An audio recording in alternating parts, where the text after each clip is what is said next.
Grafting YouTube channel MDNJ में स्वागत है किसान साथियों आपका। जैसा कि आज मैं बताऊंगा आपको कि 1 एकड़ में पत्ता गोभी या फूल गोभी कितना लगता है और इसमें कौन सी किस्में लगाना चाहिए, लगभग इसमें कितनी लागत आती है और किन बातों का ध्यान रखें जिनसे इससे अच्छा लाभ हो सके और अपन को नर्सरी किस प्रकार तैयार करनी है। जैसा कि नर्सरी अगर आप बेड माध्यम से करते हैं तो उसमें एक प्रॉब्लम ये आती है बेड वाले में कि आप जो है गोभी अगर लगाना चाहते हैं तो बेड विधि से जो नर्सरी तैयार की हुई है उसकी जड़ें टूट जाती हैं। तो किसान साथियों थोड़ा सा खर्चा आता है। एक बार आप ग्रो ट्रे ले लें, उस ग्रो ट्रे में जो अपना गोभी का बीज है उसे उगा लें। यानी ग्रो ट्रे में अगर नर्सरी तैयार कर लेते हैं तो आप उसे दोपहर में भी लगा सकते हैं, शाम को भी लगा सकते हैं और सुबह भी लगा सकते हैं। तो किसान साथियों कुछ चीज़ों का अगर ध्यान रखें तो बहुत फ़ायदा होता है। खेती किसानी में अकल का काम है और बुद्धि का और धैर्य का काम है। अगर खेती किसानी को आप वैज्ञानिक विधि से करते हैं तो सफलता आपके कदम चूमेगी। किसान साथियों बहुत से किसान ये करते हैं कि उनने लाए बीज बहुत महंगा है और डायरेक्ट जो है थरे बनाते हैं, जो गांव की भाषा में उसको बेड भी बोलते हैं। उसको गोबर के उसमें बे दिया, बोनी कर दी और भैया पानी दे दो और उगा लेते रहे। लेकिन अब जो तकनीक थोड़ी सी अगर आप सोच रखते हो कि मैंने बीज कितना महंगा लाया है और मेरे को एक एक पौधे की ज़रूरत है, मेरा पैसा बर्बाद ना हो, पैसे को बचाना भी है, तब तो किसान सफल है। क्योंकि पैसे की बर्बादी आप अगर करते हैं तो फेल हो जाओगे आप। किस लिए हो जाओगे फेल कि बीज जो महंगा आता है, लोगों को मालूम है बीज कितना महंगा आता है, एक एक ग्राम बीज की कीमत ले लेते हैं। यहाँ तक कि किसान साथियों मैं बता रहा हूँ जो प्रिंट में वो लिखा रहता है या पोस्टर बने रहते हैं ना, उसका भी अपन से पैसा ले लिया जाता है। तो मेरा तो ये कहना है किसान साथियों कि ऐसी गलती ना करें कि जिसके कारण अपन को नुकसान भारी उठाना पड़े। इसलिए मेरा कहना ये है कि अगर अपन खेती करना चाहते हैं तो सूझबूझ के साथ और वैज्ञानिक तरीका अपनाएं। जैसे कि बेड विधि को छोड़कर ट्रो में ग्रो कर लें और ट्रे जो ग्रो वाली रहती हैं उसको उठाया धरा चारों तरफ जाया सकता है और आराम से नाली वाली कगार में अगर लगाना चाहते हैं या बेड में लगाना चाहते हैं तो लगा सकते हैं। जैसा कि जो एक खेत है इसमें जुताई हुई है, फिर रोटोवेटर वगैरह चलेगा और इसमें जो है गोभी की रोपाई होगी। तो इसी प्रकार मैं आपको बता रहा हूँ किसान साथियों, आप लोग भी कर सकते हैं। किसान साथियों किसी की बातों में ना आए कि ऐसा ही बो दें। पहले बोया जाता था, पहले का वातावरण और आज का टेम्परेचर कैसा है और कम समय, लागत भी कम। ट्रे अगर आप एक बार ले लेते हैं अच्छी क्वालिटी की ट्रे तो आपको हमेशा के लिए वो हो जाती है। अगर थोड़ी मजबूत क्वालिटी की ले लेते हैं तो उसमें आप ग्रो कर लें और उसके माध्यम से लाइन कतार बनाकर आप लगाएं, लाइन बना लें, लाइन की कतारों में लगाएं।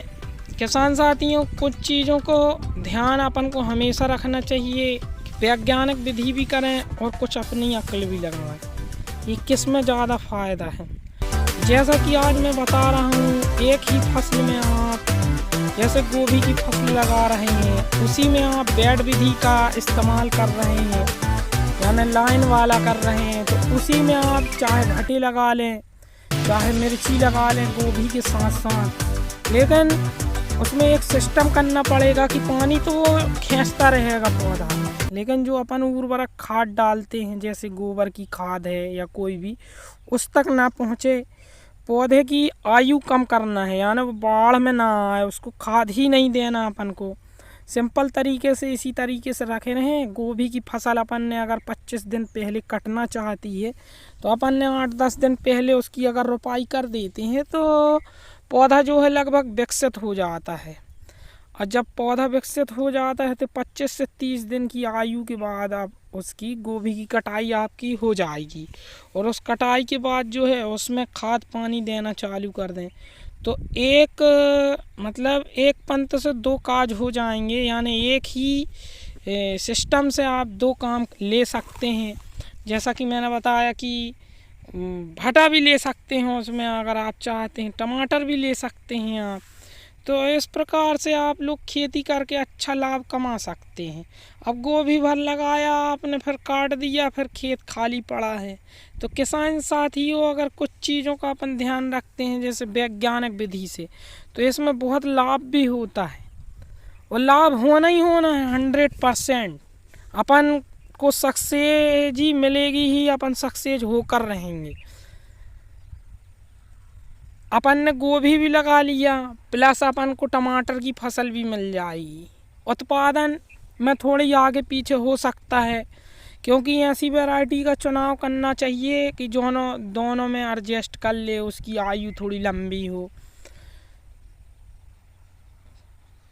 जो राई बोने वाली ट्रैक्टर में सिस्टम होता है, अगर उसके माध्यम से आप गोभी की खेती करना चाहते हैं तो आजकल वो भी उपलब्ध है, क्योंकि उससे राई और बाजरा की बोनी भी होती है, ट्रैक्टर के माध्यम से होती है। उसमें फ़र्क ये आता है कि आपको खाड़ के लगाने का झंझट नहीं आता। अगर आसपास आपके कोई ट्रैक्टर वाले भैया के पास इस तरीके का सिस्टम है तो आप पता कर लें, तो इस तरीके से भी आप 1-2 एकड़ में बेड विधि के साथ साथ जो है ट्रैक्टर का इस्तेमाल भी कर सकते हैं। किसान साथियों, ऐसी बहुत सी चीज़ें हैं, अगर आपको मालूमात हो तो आप आसानी से खेती कर सकते हैं। पेड़ की दूरी 2 फुट होना चाहिए, यानी 2 फुट लाइन से लाइन की दूरी हो, और 12 इंच ऊपर की जो समतल पार होती है वो रहती है तो आप डबल गोभी लगा सकते हैं, और साइड में आप भटा टमाटर भी लगा सकते हैं। वैसे तो 2 फुट के लाइन से लाइन की दूरी अच्छी मानी जाती है, और साथ में आप कोई भी लगा सकते हैं, और नाला जो है अपना, नाले से पानी अपन छोड़ भी सकते हैं। इसी प्रकार सारी लाइनें तैयार करवा ली जाएं तो फ़ायदा ये होगा कि अपन को पानी छोड़ने में आसानी हो जाएगी, क्योंकि लाइन में पानी छोड़ा, फट से पानी लग गया साइड तक, मेड़ से मेड़ तक, अपन ने मोटर बंद कर दी। कम पानी का उपयोग करो, पानी बचाना है तो। इस तरीके से किसान साथियों, ये सब खेती का अनुभव रखना चाहिए।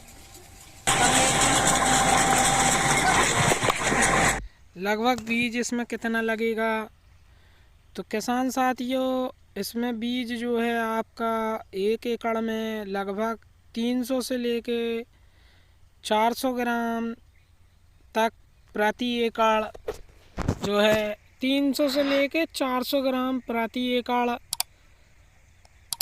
गोभी का बीज, चाहे वो पत्ता गोभी का हो चाहे फूल गोभी का हो, ये दोनों आपके लिए बहुत बेस्ट रहेंगे। क्योंकि थोड़ा बीज ज़्यादा इसलिए बता रहा हूँ मैं, हालांकि वैज्ञानिक दृष्टि से अगर देखा जाए, अगर आप वैज्ञानिक तरीके से सीड माध्यम से करते हैं तो इसमें आपको 300 ग्राम पर्याप्त हो जाएगा, लेकिन कुछ बीज जो है मृत निकल जाता है, इसलिए 100 ग्राम मैंने एक्स्ट्रा बताया है आपको। 300 से लेके 400 ग्राम प्रति एकड़ के हिसाब से काफ़ी हो जाता है। सीड में अगर आप बो के लगाते हैं तो इतना पर्याप्त हो जाता है, यानी 400 ग्राम बेस्ट माना जाएगा। क्योंकि दाने की कुछ क्वालिटी में हम और आप कितना ज़्यादा अच्छे समझदार रहें या मशीन समझदार रहे, कुछ दाना मृत हो ही जाता है। तो किसान साथियों, एक एक बीज जो है आपके लिए कीमती है। अगर आप चाहें तो लापरवाही से खेती करें, या आप मेहनत और पैसा बचाना चाहते हैं तो इस वैज्ञानिक विधि को अपनाएं कि बेड के साथ अपन डबल फसल भी ले सकें, जैसे मिर्ची की फसल भी आप ले सकते हो। और मेरा कहना है कि गर्मी या बारिश में गोभी की फसल ना लें, मौसम जैसा रहे और वैरायटी का चयन अच्छे तरीके से करें कि कौन सी वैरायटी लगाना है। वैरायटी का अच्छे से मालूमात कर लें, वैरायटियाँ बहुत ज़रूरी हैं। एक डीएपी 50 किलो प्रति एकड़ के हिसाब से प्रति एकड़ 50 किलो यूरिया और बोरोन का इस्तेमाल ज़रूर करें किसान साथियों। इससे फूल गोभी जो है बहुत बड़ा होता है, बड़ा बड़ा साइज जो आता है। तुम्हारा बोरोन का स्प्रे ज़रूर करें, और जैसे 19-19 का स्प्रे भी आप कर सकते हैं। और निंदाई गुड़ाई के लिए अगर आप निंदाई गुड़ाई करते हैं, अगर स्प्रे से बचते हैं तो ज़मीन में गुणवत्ता बनी रहती है। अन्यथा अगर आप बार बार इस्तेमाल स्प्रे का करते हैं निंदाई गुड़ाई में तो बंजर भूमि गैर उपजाऊ बन सकती है। फिर क्या है, बार बार केमिकल का उपयोग करने से टेम्परेचर भी बिगड़ता है ज़मीन का, और जो जीवित कीट हैं वो मृत हो जाते हैं किसान साथियों। तो कभी कभी ऐसा करें कि स्प्रे कर लें, और कभी जो है ऐसी फसलों का चयन करें जिसमें आपको निंदाई गुड़ाई से बचत हो। वैसे तो आजकल ट्रैक्टर भी आ गए हैं छोटे वाले, उनके माध्यम से अगर बेड विधि से करते हैं तो आपको जो बीच में है वो वाली निंदाई गुड़ाई आप खुद भी कर सकते हैं लाइन वाली से, तो वो बहुत अच्छा विकल्प माना जाता है। किसान साथियों, ऐसी छोटी छोटी बातों का अगर अपन ध्यान रख